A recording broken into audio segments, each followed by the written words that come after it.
Pemirsa, pusaran angin yang sangat kuat di kawasan Ranca Ekek, Kabupaten Bandung, Jawa Barat kemarin adalah tornado pertama yang terjadi di Indonesia. Pernyataan itu dikeluarkan oleh klimatologis sekaligus peneliti BRIN, Erma Yuli Hastin, melalui akun X-nya. Erma meminta netizen mengirim lebih banyak video tornado untuk diteliti BRIN. Dan inilah sedikit rekaman yang dikirim oleh netizen.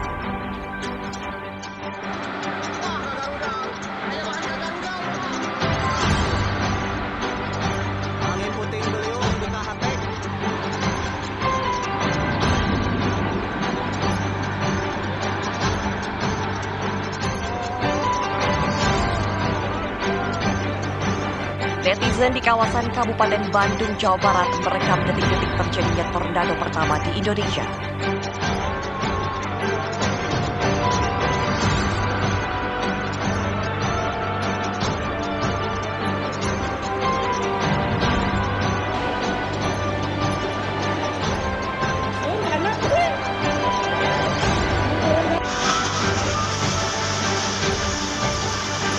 Angin yang kecepatannya melebihi 70 km per jam ini memporak-porandakan bangunan-bangunan yang dilewatinya.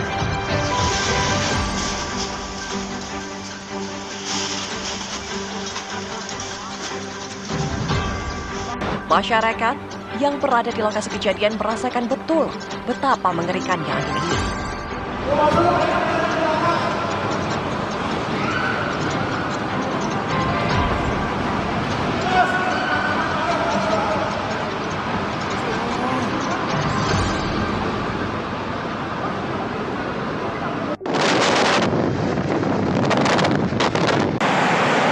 Puing-puing yang berterbangan terlihat jelas.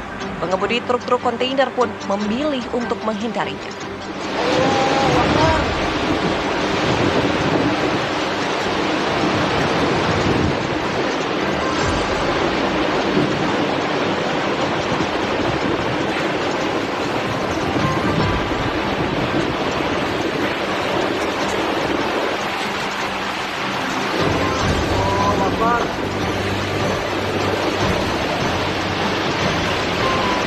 Pakar klimatologi Badan Riset dan Inovasi Nasional atau BRIN, Dr. Erma Yuli Hastin mengkategorikan fenomena yang terjadi di Ranca Ekek ini sebagai tornado pertama di Indonesia. Tak heran anginnya yang sangat kencang membuat kendaraan-kendaraan terseret, truk-truk terbalik, dan pohon bertumbangan.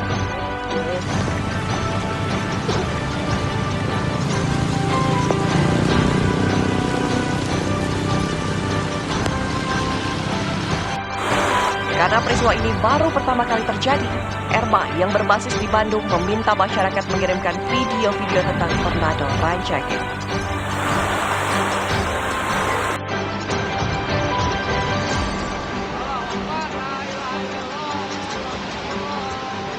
Netizen pun ramai-ramai membanjiri akun Erma dengan video-video sejak awal mula kejadian hingga dampaknya yang sangat merusak.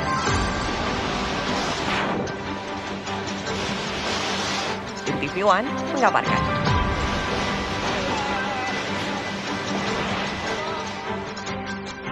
Angin tornado terjadi di perbatasan Kabupaten Sumedang dan Kabupaten Bandung, Jawa Barat. Putaran angin tornado membuat atap-atap bangunan tersapu dan berterbangan.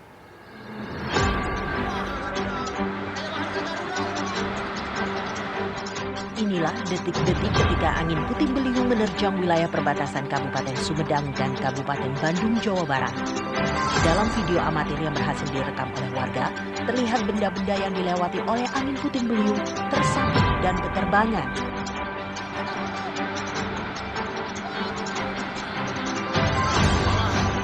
Puting beliung terjadi ketika hujan deras dan banyak warga yang merekam video yang memperlihatkan angin puting beliung menyapu wilayah setempat.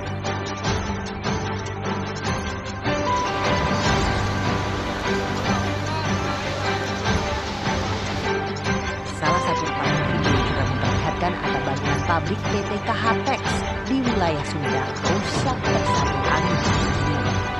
Bahkan sejumlah kendaraan truk terguling akibat kencangnya hantaman angin puting beliung yang terjadi sekitar pukul 3 sore tadi. Dilaporkan sejumlah warga yang berlokasi di kawasan Cintamuya, Kecamatan Jatinangor juga tak luput dari kerusakan. Angin puting beliung juga mengakibatkan sejumlah pohon tumbang dan kios-kios yang berada di sepanjang jalan raya perbatasan Kabupaten Sumedang, Bandung, porak-poranda. Kepala Pelaksana BPBD Sumedang, Atang Sutarno memastikan tidak ada korban jiwa akibat peristiwa angin puting beliung ini. Ya, puting beliung hari ini cukup besar dan menghancurkan pohon-pohon yang berada di tengah-tengah antara pembagi dua Bandung dan Sumedang. Dan itu juga dari pabrik-pabrik bersebelahan dari KHTEK ya, ini bersebelahan di depan lagi ada, itu hancur semua berterbangan termasuk dengan rumah-rumah masyarakat. Tapi alhamdulillah tidak ada korban sementara dilaporkan ya. Oke. Asesmen sementara berapa kecamatan, Pak? Ya ini untuk dua kecamatan antara Cimaung dengan Jatinangor. Ya, dengan sebelahnya adalah Bandung, Kabupaten Bandung itu, dan kita sudah mengontak Kabupaten Bandung untuk kita kerjasama karena bersebelahan dengan wilayah Kabupaten Bandung. Untuk mobil ini ada pengemudinya atau enggak, Pak, ini, Pak? Ya ini untuk mobil tidak ada. Tadi katanya menurut keterangan ini simpan di sini dan sementara saya cari siapa penumpangnya atau pemilik siapa. Sementara itu di Kecamatan Ranca Ekek, Bandung, dilaporkan ada ratusan rumah warga yang rusak akibat angin puting beliung. Sejumlah warga menuturkan peristiwa tersebut terjadi begitu cepat ketika hujan deras. Pas hujan tena jam 4, hujan juga nggak Jam 4 tadi, jam Bu. 4, hujan angin. Hujannya gede nggak, Bu? Hujannya gede. Hujannya gede. Angin sama angin. Itu angin dari barat ke Itu sebelah sana. Apa? dari utara. Ya, Dari utara itu. yang angin. Yang keangkat angin apa aja, Bu?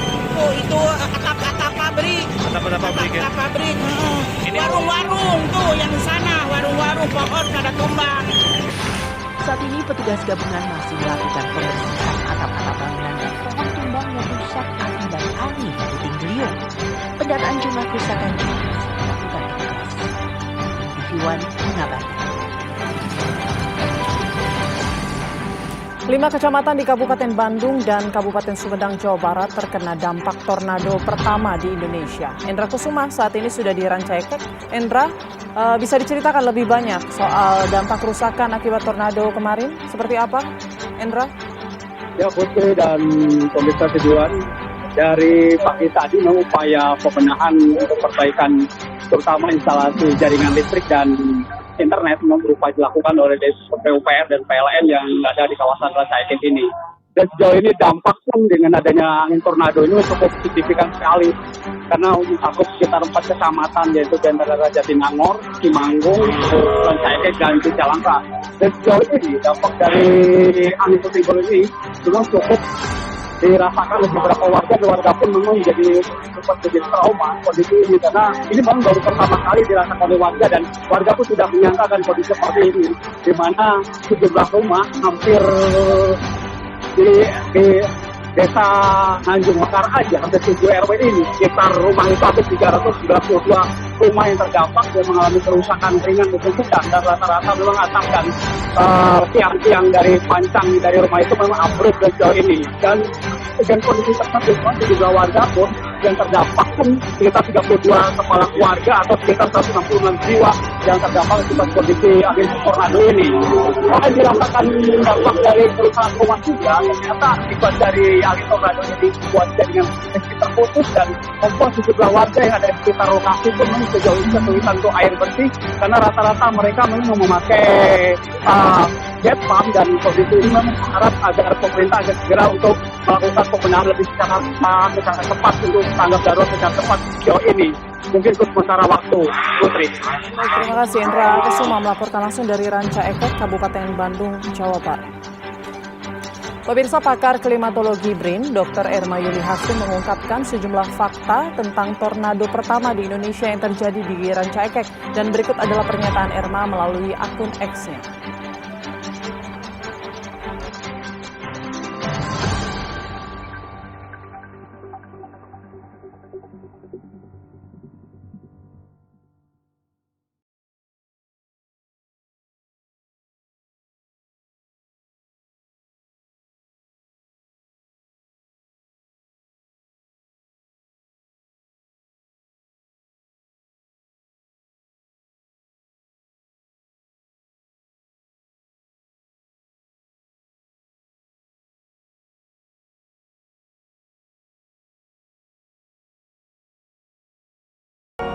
Ya, langsung saja kita bahas soal fenomena angin tornado ini. Sudah bergabung di Kabar Siang saat ini peneliti BRIN sekaligus pakar klimatologi Dr.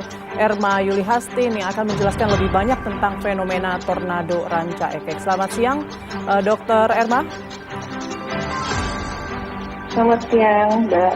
Ya, Mbak Erma, ini bisa dijelaskan lagi karena ini kita belum pernah ya di Indonesia mengalami yang namanya fenomena angin tornado. Apakah benar yang angin yang kemudian menerjang wilayah Sumedang dan Kabupaten Bandung ini, Ranca Ekek ini adalah benar tornado, dan apa yang membuatnya disebut sebagai tornado? Ya, pertama kita harus bedakan antara puting beliung yang biasa terjadi di wilayah Indonesia dengan apa yang kemudian saya sebut sebagai tornado pertama ini ya. Kriteria tornado itu dilihat dari kekuatannya yang pertama. Jadi harus memiliki minimal kecepatan angin setidaknya 65 atau 67 atau ya sekitar 70 km per jam. Baru kita sebut ya, karena ada skala-skala kecepatan angin. Baru kita sebut tornado. Yang kedua, radius putarnya. Jadi radius putarnya kalau dia kurang dari 2 km dan biasanya puting beliung itu hanya sekitar 5 km, maka itu fenomena yang kita kategorikan micro scale, skala mikro. Sementara tornado itu ada pada skala meso secara ruang ya, karena radiusnya lebih dari 2 km tadi. Nah itu sudah terpenuhi dengan kasus yang sekarang, gitu ya. Kemudian yang kedua, yang ketiga adalah dari aspek dampak. Tadi 5 kecamatan, ya 5 kecamatan itu berarti dampaknya luas dan parah, gitu ya. Dan bahkan dicatat sebagai yang terparah. Kami pernah menginvestigasi puting beliung yang terkuat yang hampir menjadi tornado itu di Cimenyan, kasusnya tahun 2021. Itu kecepatannya 56 km per jam. Itu di Bandung juga gitu ya. Artinya, kalau sekarang kecepatan anginnya berapa nih maksimumnya? Kita nggak tahu, karena nggak ada data observasi di atas Ranca Ekek pada saat angin itu berembus. Tidak ada stasiun BMKG juga yang bisa mengkonfirmasi. Tapi dari skala kerusakan yang diperlihatkan dari berbagai data itu, maka kita berasumsi ini sudah mencapai threshold dari tornado besar di atas 65 km per jam, radius putarnya sekitar 5-6 km, tapi tentu saja ini merupakan analisis awal yang berbasis pada visual dari satelit awan. Yang ketiga, kenapa ini bisa dikategorikan tornado? Karena terdeteksi oleh satelit awan. Biasanya puting beliung nggak terdeteksi tuh, satelit awan itu hanya bulat biasa kecil gitu ya, tapi ini ada putaran-putarannya itu kelihatan, dan ada abadinya di situ. Ya, jadi sehingga, kalau seperti itu, awan saja, satelit aja bisa meng-capture, ini kan sudah tornado. Atau kita bisa katakan tornado light lah, karena mungkin Indonesia nggak punya istilah tornado begitu ya. Jadi tornado light ini sudah terjadi, dan ini adalah first report untuk wilayah Indonesia. Baik, tapi apa sebenarnya penyebab munculnya tornado? Kalau kita lihat kondisi geografis ini kan tadi disampaikan Dr. Erma juga bahwa sebelumnya ada juga kejadian atau terjangan angin yang kemudian hampir mirip dengan fenomena tornado begitu. Cuman mungkin kecepatannya atau radius perputarannya tidak seperti yang terjadi di Ranca Ekek ya, yang pertama kali terjadi. Nah, kalau dilihat nih lokasinya sama-sama di Bandung. Bagaimana kondisi geografis di Bandung sampai akhirnya kemudian bisa muncul tornado di sana? Apa penyebabnya? Ya, berbasis pada kajian dan investigasi kami tentang puting beliung terkuat yang terjadi di Cimenyan tahun 2021. Pertama, penyebabnya adalah berkaitan dengan sistem badai konvektif yang sudah terbentuk sebelumnya di atas wilayah Bandung dalam skala yang luas. Dan sistem badai itu yang kita sebut sebagai kluster awan-awan konvektif. Jadi nggak cuma satu nih Mbak, awan cumulonimbusnya, tapi banyak bergabung menjadi satu sistem yang kita sebut sebagai kluster awan. Jadi harus ada itu dulu, kluster awannya. Dan kluster awan itu membentuk sistem badai sedemikian rupa, sehingga dapat menciptakan hujan yang sangat deras, disertai angin kencang, disertai es, gitu ya. Itu sangat luas. Nah, kenapa kemudian muncul ada mesovortex, artinya ada pusaran angin di sana, karena ada mesokonvergensi.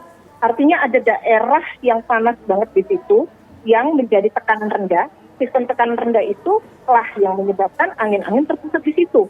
Karena terpusat di situ, dia nggak ada alternatif lain kan, selain muter, ya kan? Tapi energi berputarnya itu berasal dari gaya vortisitas lokal. Itu yang membedakan dengan tornado di luar negeri, yang di-drive atau dibangkitkan oleh gaya Coriolis. Kita nggak punya gaya Coriolis memang, tapi kita punya gaya vortisitas lokal tadi. Nah ini yang artinya ada konvergensi, ada panas berlebihan yang beda dengan sekelilingnya, yang bisa menciptakan angin kencang itu sustain, terus menerus ada di situ. Mungkin gitu. Dokter itu Erma, ya. Mungkin ini buat antisipasi kita juga ya, karena kalau mungkin tornado terjadi lagi begitu ya. Tapi kan mungkin selain di Bandung, kemudian wilayah-wilayah lain yang kemungkinan adanya interaksi udara yang berbeda yang jadi penyebab tornado tersebut, kira-kira di mana lagi nih ancaman tornado bisa terjadi di Indonesia? Oh, dia skalanya acak nggak? Maksudnya sifatnya itu random ya. Jadi bisa terjadi di mana saja. Itu harus kita ketahui pertama. Kedua, terjadi di segala musim. Kalau dulu kita menganggap, oh kayaknya cuma musim peralihan aja kok, ya, ada banyak puting beliung. Enggak. Untuk konteks perubahan iklim yang sekarang sudah plus 1,5 derajat itu nggak berlaku lagi. Jadi ini sesuatu yang harus kita waspadai bersama. Ini berlaku di segala musim berlangsung secara acak begitu ya. Di daerah manapun gitu ya, berpotensi bisa terjadi. Betul. Kemudian ya satu lagi adalah jangan lupa Indonesia itu 2/3 laut. Laut itu memberikan energi buat badai, gitu loh. Jadi sepanjang tahun kita punya energi yang berlimpah, apalagi kalau lautnya panas. Tidak ada alternatif lain, selain dia pasti akan membentuk awan-awan yang sangat agresif. Awan yang agresif. Nah itu yang direkam oleh para masyarakat di sana. Wah, Dokter Erma. Gitu kejadiannya. Awannya terbentuk awan. Ya, seperti itu. Baik, ini kan kalau kita melihat di Ranca Ekek, khususnya di wilayah Bandung, sebelumnya juga ada di wilayah Bandung yang mungkin mirip-mirip, hampir mendekati dengan fenomena tornado. Kalau kita lihat berarti potensi terjadinya atau terulangnya fenomena tornado di wilayah Bandung, ini bagaimana potensinya? Apakah bisa terjadi tornado susulan? Ya, artinya bukan susulan begitu ya, karena nggak ada dalam sistem cuaca kemudian ada seperti gempa susulan, bukan begitu terminologinya ya. Tapi bahwa frekuensi itu terjadi lagi akan jauh lebih besar peluangnya dibanding wilayah yang tidak pernah terjadi. Karena histori terjadi itu penting sekali memberikan kita lesson learned. Ada sesuatu yang membuat badai itu lebih sering terbentuk di situ. Kalau di luar negeri ada yang namanya tornado alley. Ya, terowongan tornado, lorong tornado. Jadi selalu terjadi di situ. Gitu. Nah, ini belum ada pemetaannya. Tapi dengan ada dua kejadian Seminyak dan Ranca Ekek, semakin memperkukuh gitu ya asumsi hipotesis kami bahwa di Indonesia juga ada tornado alley sebenarnya. Ada wilayah-wilayah tertentu yang karena ada topografi, masa udara dan sebagainya, itu memungkinkan di situ kan terbentuknya begitu. Baik, terakhir singkat saja mungkin Dokter Erma, mungkin ini kan fenomena alam yang sulit sekali untuk kita cegah ya, tapi mungkin ada nggak langkah penanganan atau antisipasi yang bisa kita lakukan, atau ada rekomendasi khusus mungkin buat pemerintah ke depan supaya kita bisa mengamankan diri, atau mungkin ada cari tempat perlindungan, seperti apa rekomendasinya? Rekomendasi pertama untuk pemerintah ya, saya mengusulkan dibentuk komite cuaca ekstrim. Jadi itu dilihat oleh tiap-tiap daerah, harus berbeda-beda karena tiap daerah punya potensi masing-masing cuaca ekstrim yang berbeda-beda. Ya, mungkin Bandung bisa memulai itu sebagai pilot project. Kemudian yang kedua, selain perlunya komite cuaca ekstrim itu apa sih? Dia untuk dapat mengintegrasikan dari hulu ke hilir supaya informasi prediksi mengenai tornado dan badai-badai seperti ini itu masif dilakukan gitu. Kalau ada bantuan dari pemerintah, ada komisi tadi yang akan membantu sehingga sebetulnya bisa dilakukan gitu, direalisasikan. Yang kedua, saya kira dari aspek masyarakat kita perlu meningkatkan pengetahuan, kesadaran, pemahaman mengenai cuaca buruk atau cuaca ekstrim ini yang sudah tereskalasi gitu ya. Pertama, lihat perakiraan BMKG, kemudian yang kedua kita harus tanamkan kewaspadaan bahwa kita harus update terus dan harus perhatikan awan. Anda harus tahu, masyarakat harus tahu awan-awan badai itu yang kayak gimana. Dan kalau sudah ada awan mendung yang geraknya cepat, maka itu ada tanda-tanda angin kencang di sana. Harus hati-hati, minggir dari perjalanan, stop dulu, hati-hati saat di jalan dan sebagainya. Dan cari tempat berlindung begitu ya Dokter Erma. Baik, terima kasih banyak penjelasannya Dokter Erma telah bergabung bersama kami. Dokter Erma dari peneliti BRIN. Terima kasih, selamat siang Dokter.